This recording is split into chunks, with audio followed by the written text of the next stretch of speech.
بسم اللہ الرحمن الرحیم۔ السلام علیکم پیارے بچوں، امید ہے کہ آپ لوگ خیریت سے ہوں گے۔ اس سے پہلے ہم حصہ نثر میں سبق پڑھ چکے، بلکہ اس کا تحریری کام بھی کر چکے۔ آج ہم پڑھیں گے امیر مینائی کے بارے میں، اور یہ صفحہ نمبر 102 ہے۔ صفحہ نمبر 102 صفحہ نمبر 102 ہے ہمارے پاس امیر مینائی۔ اس سے پہلے ہم حمد پڑھ چکے ہیں مولانا الطاف حسین حالی کی، اور امیر مینائی کی یہاں پر نعت درج ہے، تو نعت پڑھنے سے پہلے ہم جناب امیر مینائی کے بارے میں پڑھتے ہیں۔ امیر مینائی پیدا ہوئے 1828 کو اور وفات پا چکے ہیں 1900 عیسوی کو۔ امیر مینائی امیر احمد مینائی کے نام سے مشہور تھے، یعنی ان کا جو نام ہے ادبی خلقوں میں ان کا نام ہے امیر مینائی، اور جو اپنا نام ہے تو امیر احمد مینائی ہے۔ امیر تخلص تھا۔ آپ نے لوگوں نے دیکھا ہوگا کہ اکثر جو تخلص ہوتا ہے تو جو وہ آخر میں آتا ہے، جس طرح ہم کہتے ہیں محمد حسین آزاد، الطاف حسین حالی، اسد اللہ خان غالب، تو عام طور پر تخلص اینڈ میں ہی لکھتے ہیں، آخر میں لکھتے ہیں، لیکن یہاں پر ان کا جو تخلص ہے تو وہ پہلے آیا ہے۔ امیر تخلص تھا، لکھنؤ میں پیدا ہوئے۔ لکھنؤ یہ اہم MCQs ہے۔ ان کے والد کا نام مولوی کرم احمد تھا۔ والد کا نام مولوی کرم احمد۔ حضرت مخدوم شاہ مینا کے نام سے تعلق رکھنے کی وجہ سے مینائی کہلائے۔ ان کے خاندان میں ایک بڑے بزرگ عالم بندے گزرے ہیں جن کا نام تھا حضرت مخدوم شاہ مینا، تو ان کے تعلق کی وجہ سے یہ مینائی کہلائے، یعنی ان کے نام سے منسوب ہوئے۔ ابتدائی تعلیم اپنے والد سے پائی، بعد میں علماء فرنگی محل سے علم کی تکمیل کی۔ عربی اور فارسی میں پوری مہارت رکھتے تھے۔ عربی زبان میں اور فارسی زبان میں مہارت رکھتے تھے۔ ان کی طبیعت بچپن ہی سے شاعری کی طرف مائل تھی، یعنی بچپن سے وہ شاعری کا شوق رکھتے تھے۔ چنانچہ انہوں نے مشہور شاعر مظفر علی اسیر کی شاگردی اختیار کی۔ جس طرح پہلے میں عرض کر چکا ہوں کہ یہ شاعر کا پورا نام، ہر شاعر کا جو مشہور شاعر ہوتے ہیں تو ان کا آپ نے پورا نام یاد رکھنا ہے۔ بعض اوقات نام آ جاتا ہے، تخلص مانگا جاتا ہے، بعض اوقات تخلص دیا جاتا ہے اور نام مانگا جاتا ہے، تو پھر آپ کے لیے کسی مشکل کا اور پریشانی کا باعث نہیں ہوگی۔ تو چنانچہ انہوں نے مشہور شاعر مظفر علی اسیر کی شاگردی اختیار کی، اور تھوڑی سی مشق سے اور تھوڑی سی ریاضت سے شاعری میں نام پیدا کر لیا۔ انہوں نے تھوڑی سی مشق یعنی تھوڑی سی پریکٹس کر کے نام پیدا کیا، یعنی مشہور ہو گئے۔ انہوں نے 2 کتابیں لکھی، ارشاد السلاطین اور ہدایت السلاطین۔ ارشاد السلاطین اور ہدایت السلاطین، جس پر نواب واجد علی شاہ والی عود کی سے انہیں انعام بھی ملا، یعنی جو اس وقت جو والی عود تھے نواب واجد علی شاہ، تو انہوں نے ان کو ایک انعام بھی دیا، کیونکہ یہ ایک بہت بڑا کارنامہ، یہ زبردست کتابی انہوں نے لکھی۔ 1859 میں سلطنت عود کو انگریزی حکومت میں شامل کر لیا گیا، تو امیر مینائی رامپور چلے گئے۔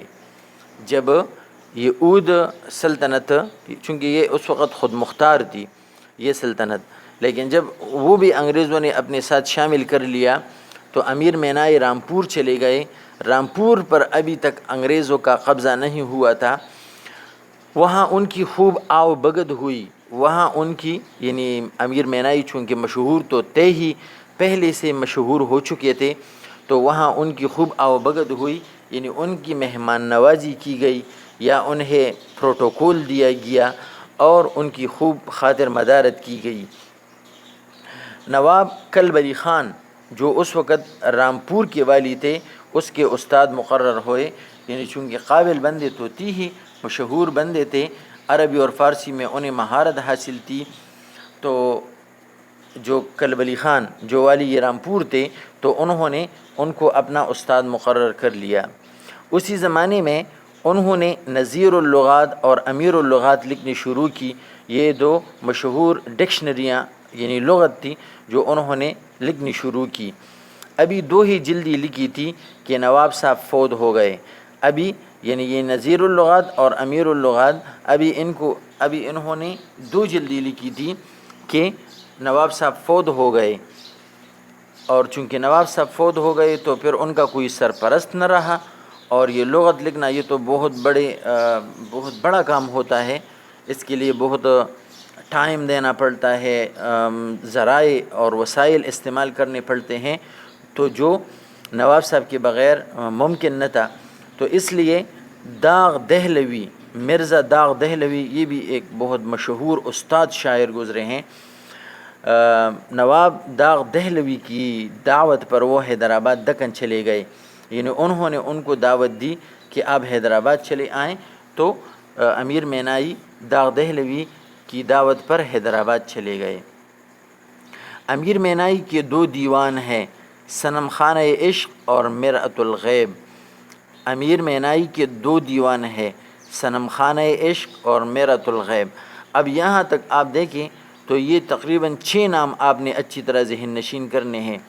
پہلے انہوں نے 2 کتابیں لکھی تھی، ارشاد السلاطین اور ہدایت السلاطین۔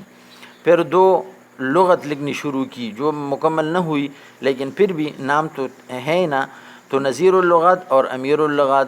اب پھر انہوں نے اپنے 2 دیوان لکھے، یعنی شاعری مجموعی لکھے، جس کا نام ہے صنم خانہ عشق اور مرأۃ الغیب۔ نعتگوئی میں انہیں بہت بڑی شہرت حاصل ہوئی۔ امیر مینائی کی جو شہرت ہے تو وہ نعتگوئی میں ہے، تو نعتگوئی میں انہیں بڑی شہرت حاصل ہوئی۔ نور تجلی، ابر کرم، شام ازل اور صبح ازل کے عنوانات سے مثنوی ابھی لکھی۔ مثنوی آپ پہلے پڑھ چکے ہیں کہ مثنوی وہ مشہور نظم ہے، وہ طویل نظم ہوتی ہے جس میں کسی شاعر کوئی فلسفہ چھیڑا ہو، کسی جنگی حالات یا کوئی لمبا چوڑا قصہ ذکر ہو، تو ایسی نظم کو مثنوی کہتے ہیں۔ تو یہ 4 اہم ان کی مثنویہ ہے، نور تجلی، ابر کرم، شام ابد، صبح ازل۔ تو یہ آپ لوگوں نے اچھی طرح ذہن نشین کرنے ہیں۔ اب انہوں نے کس طرح شاعری کی ہے تو اس بارے میں یہ پیراگراف اس بارے میں ہے۔ وہ بہت قادر الکلام شاعر تھے، یعنی شاعری پر اور شاعری کی جو خصوصیات ہے، شاعری کی جو اصول ہوتے ہیں تو ان پر انہیں بڑی قدرت حاصل تھی، یعنی ماہر شاعر ہیں۔ جب تک لکھنؤ میں رہے لکھنوی انداز میں لکھتے رہے۔ داغ کی صحبت میں، داغ پہلے میں عرض کر چکا، مرزا داغ دہلوی مشہور استاد شاعر ہیں، تو چونکہ وہ ان کی درخواست پر، ان کی دعوت پر وہ حیدرآباد چلے گئے تھے، تو لہٰذا ان سے بھی فیض اٹھایا۔ تو داغ کی صحبت میں رہ کر ان کی زبان نکھر گئی، یعنی وہ بڑے شاعر ہیں تو لہٰذا ان سے یہ فائدہ ہوا کہ ان کی زبان میں، ان کی شاعری میں اور بھی حسن آ گیا۔ اردو میں نعتگوئی کو امیر نے شاعرانہ محاسن سے روشناس کرایا۔ شاعرانہ محاسن، محاسن حسن کی جمع ہے، یعنی جو نعتگوئی ہے تو اس میں شاعری کی جتنی بھی خصوصیات ہے، خوبصورتیاں ہیں، تو وہ امیر مینائی نے اس میں بھر دی۔ سلاست اور روانی ان کے کلام میں نمایاں ہے۔ ان کی کلام میں جو نمایاں خصوصیت ہے وہ روانی ہے اور سلاست ہے۔ اگرچہ وہ دبستانی لکھنوی دبستان سے تعلق رکھتے ہیں، مگر ان کا کلام درد اور اثر سے خالی نہیں ہے۔ کیا مطلب؟